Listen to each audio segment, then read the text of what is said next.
Om Shanti. Good morning. जैसे अभी गर्मी का मौसम चल रहा है तो गर्मी के मौसम में सभी क्या फील करते हैं कि कुछ ठंडा ठंडा खाएं, एसी की हवा में सोएं, हमें गर्मी ना लगे।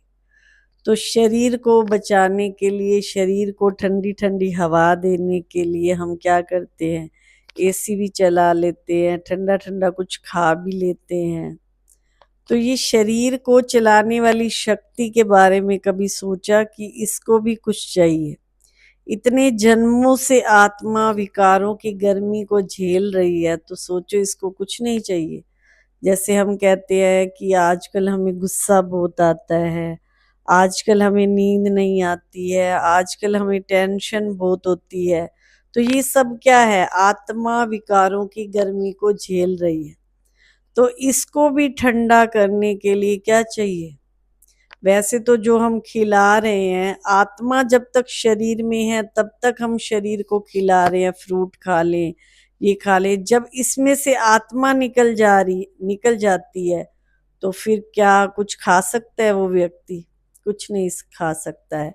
तो आत्मा को स्ट्रोंग बनाने के लिए इसको हमको क्या खिलाना पड़ेगा? इसको भी कुछ अच्छा अच्छा हमको ड्रिंक कौन सी देनी है? परमात्मा कहते ज्ञान अमृत का रसपान करो। जब आप अच्छी अच्छी बातें सुनोगे, मन को देखो, आजकल बहुत सुख सुविधा है। यूट्यूब लगा लो, इंस्टा लगा लो, छोटी छोटी अच्छी अच्छी बातें इतनी आती हैं कि मन करता है सुनते ही रहे। और मन को रोज एक अच्छा थॉट्स चाहिए, रोज एक अच्छा चिंतन चाहिए कि आज मैं सहन शक्ति धारण करूंगा, आज मैं धीरज का गुण धारण करूंगा, आज मैं कम बोलूंगा। तो ऐसे मन को भी ये अच्छा अच्छा भोजन है। आत्मा की जो 3 शक्तियां हैं, मन, बुद्धि और संस्कार। मन को अलग भोजन चाहिए, बुद्धि को अलग चाहिए। और मन और बुद्धि जब अपना अपना भोजन ग्रहण कर लेते हैं तो वो हमारी फिर आदत बन जाती है। जैसे कई कहते हैं कि मुझे गुस्सा बहुत आता है। क्या उसको एकदम से ही गुस्सा आने लग जाता है? पहले उसने जब वो छोटा था तो थोड़ा सा कम, फिर जब बड़ा हुआ थोड़ा ज्यादा, फिर जब और बड़ा हो जाता है तो देखते हैं कई बहुत ज्यादा गुस्से वाले होते हैं तो अपने हाथ पैर भी चला देते हैं, यहाँ तक कि किसी को मार भी डालते हैं। तो आदत हमारी ऐसे नहीं बनती है, पहले हम धीरे धीरे अपना स्वभाव बनाते हैं, स्वभाव से आदत बनती है, आदत से वो फिर संस्कार बन जाता है। और संस्कार कहते हैं आत्मा के साथ जाता है। अगर कोई व्यक्ति में चोरी का संस्कार है तो वो अगले जन्म में जा कर के चोर बनता है। छोटी छोटी चीजों को चुरा लेना या कुछ ऐसा कर देना। किसी में गुस्सा बहुत है और सारी उम्र उसने गुस्सा किया और शरीर छोड़ दिया तो बचपन से ही जब वो जन्म लेगा तो उसमें गुस्से का ही संस्कार होगा। आज देखते हैं छोटे छोटे बच्चे हैं, बहुत ज्यादा इतने तेज हैं, गुस्से में भी वैसे भी।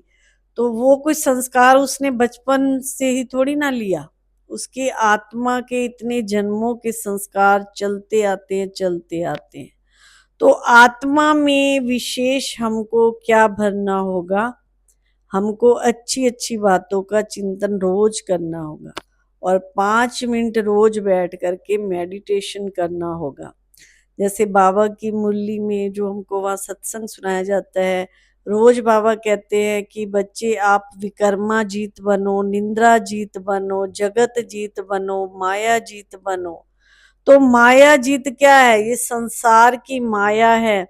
देह और देह के, जैसे गीता में भी लिखा है, देह और देह के संबंधियों को भूल, हे अर्जुन तू मुझे याद कर। तो कैसे याद करेंगे उसको? देह को क्या हम भूल रहे हैं? अपने शरीर का भान भी हमें 24 घंटे रहता है। देह के संबंधियों को भूल, हे अर्जुन तो मुझे तू याद कर, तो ही तू मुझे प्राप्त कर सकता है। तो भगवान को पाना आसान भी है और मुश्किल भी है, दोनों बातें आ जाती हैं। जिसने उसका प्यार का अनुभव कर लिया उसके लिए तो कोई मुश्किल नहीं है। हमको तो अच्छा ही नहीं लगता कि हम संसार की बातें सुने, तेरी मेरी की बातें सुने, कोई निंदा चुगली की बातें सुने। जब उस परमात्मा की बातें हमको अच्छी लगने लग जाती हैं तो ये देह और देह की संबंधियों की बातें हमको अच्छी नहीं लगती हैं। तभी तो गीता में ये इतनी बड़ी बात कही है। इसको कहा जाता है माया जीत। और जगत को कैसे जीते?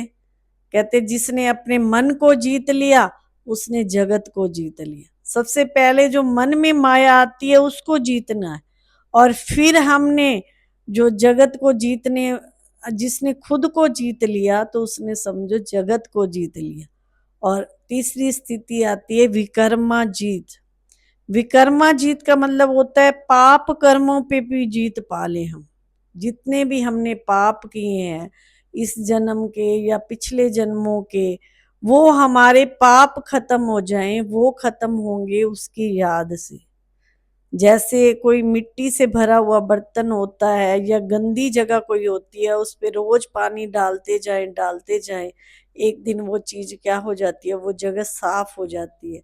तो आत्मा पे इतने जन्मों के जो पाप चढ़े हैं वो परमात्मा को याद करने से खत्म हो जाते हैं। तो माया जीत बनना है, जगत जीत बनना है और विकर्मा जीत बनना है। और चौथी स्थिति आ जाती है कर्मातीत। कर्मों से भी न्यारे, कर्मों से भी हम पार चले जाते हैं। फिर हमारा इस संसार में रहने का मन नहीं करता, ऐसे करता है कि जैसे मैं एक अलग दुनिया की रहने वाली हूँ। फिर हमारा इस संसार से भी क्या हो जाता है, शरीर अपने आप ही छूट जाता है। जब इंसान बिल्कुल कर्मातीत की स्थिति में, फिर वो इस दुनिया में रहने का उसको ऐसे लगता है कि ये दुनिया तो विकारों से भरी हुई है, मेरा यहाँ रहने का मन ही नहीं करता है। तो अपने आप ही वो परमात्मा की शरण में फिर पहुंच जाता है। लोग मुक्ति मांगते हैं, चलो गुरु कर लेते हैं मुक्ति हो जाएगी। ऐसे मुक्ति नहीं होएगी। गंगा में नहाते हैं पाप धुल जाएंगे, तो क्या ऐसे हमारे पाप धुल जाएंगे, ऐसे मुक्ति हो जाएगी? अरे खाना भी हम तब खाते हैं जब उसको बनाते हैं, कुछ पुरुषार्थ करते हैं। तो ऐसे मुक्ति भी अपने आप होने वाली नहीं है और पाप भी अपने आप धुलने वाले नहीं है। हम जैसे बीच में हरिद्वार गए थे, बोले डुबकी लगा लो, जितनी डुबकी लगाओगे उतने पाप कटेंगे। तो पाप तो हमारी आत्मा के, जब हम उस परमात्मा की याद की डुबकी लगाएंगे तब कटेंगे। उसमें स्नान करने से थोड़ी पाप कटेंगे। हाँ, थोड़ी संतुष्टि मिल जाती है कि गंगा हमारी माता है और हम इसमें क्या थोड़ा शीतलता का अनुभव करते हैं, तो लोग जाते हैं। तो पाप तो हमारे उस परमात्मा की याद से ही कटेंगे। तो जितना हो सके इस संसार में रहते हुए अपनी आत्मा को निर्लिप्त करना है। जैसे कमल का फूल रहता कीचड़ में है और कैसे रहता है, खिल करके रहता है, तो ऐसे रहना हमको संसार में है, घर गृहस्थ में, लेकिन न्यारे और प्यारे। दुनिया को लगे कि हाँ ये दुनिया से अलग आत्मा है, कुछ न्यारी और प्यारी आत्मा है। ओम शांति।